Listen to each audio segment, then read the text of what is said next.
In Have a Nice Death, you play as Death, who is literally drowning in paperwork and looks like a fellow who could really use a good vacation. But the problem is, all of his underlings are slacking off and pushing all the work to him, which is garbage. He made it to the 1%. He should be the one pushing all the work to his underlings. The designers, Magic Design Studios, are charging $15 for this early release title. So with anxiety in his shoulders and an empty coffee cup in his hand, it's time that Death descends the corporate ladder to answer the question, what is Have a Nice Death worth? Every time I see something sitting inside the early access landfill, I tell myself desperately not to buy it. Then I do it anyways. Most of the time, I'm thoroughly disappointed, but every once in a while, you find something that makes the steady drip of happy brain juice turn into a tsunami of dopamine. Have a Nice Death is one of those games. In this roguelike experience, you will create your own build so that you can dismantle the business malpractice of your VPs. The game is simple. You get 3 different attacks. You have your primary scythe attack and 2 alternate attacks which are obtained throughout the levels via ability drops on each stage. At the end of each stage, you get to select a certain floor that has a specific item used to progress your power for each run. It's not new, but just because something isn't brand new doesn't mean it's not fun. So to not mince words, this game is absurdly fun to play. Roguelikes are created en masse because you don't need to deviate on the gameplay, and this is no exception. But due to there being 8 billion roguelikes on Steam, what makes this game stand out? Well, this game is hilarious. As a fellow corporate American cog, it's really funny to see the amount of corporate satire that's baked into this game. From the subtle things like the way that Death interacts with his employees, or how all the upgrades are puns for corporate American slang.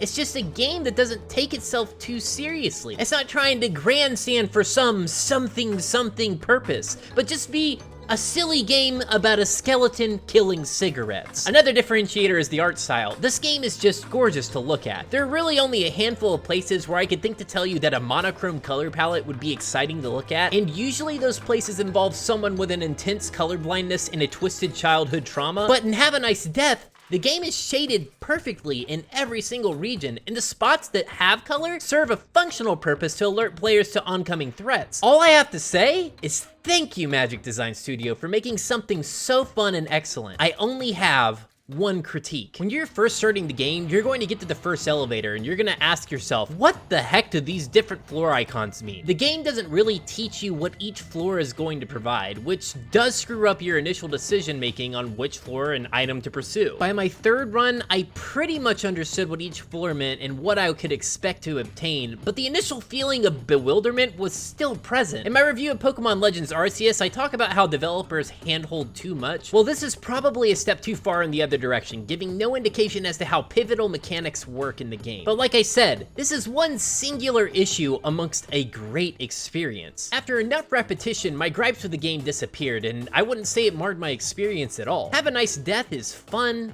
gorgeous, and humorous. I mean, it's pretty startling that this is an early access game because they've placed an impressive amount of polish on this thing. If you're looking for a game that's made for the sake of being a game and a few dozen hours of good fun, then this is absolutely a must buy. But at what price? Is $15 fair? What is Have a Nice Death worth? And then I said, I'm only going to take gains on equity trades if the bank's required reserve rate stays stable within a 0.01% increase or decrease. And he said, I'd be making a killing if that held. Ha! A killing! Do I look like a joke to you? Well, you're a personified chibi death that's ironically pretty cute, so literally you are a joke. All right, smart guy. Well, does this look like a joke to you? Wait, I'll call HR. This is not in the employee handbook. I'm sorry. No, sir, it's not a joke. It's not. What's it worth, Brad? Tell me, what's it worth? Answer me! It's worth the full $15. It can be considered a full release and is the model all early access titles should follow. Good. Now get back to work. Your lunch break is over. If you enjoyed the review, like and subscribe. It really helps out the channel. And I'll see you guys in the next one.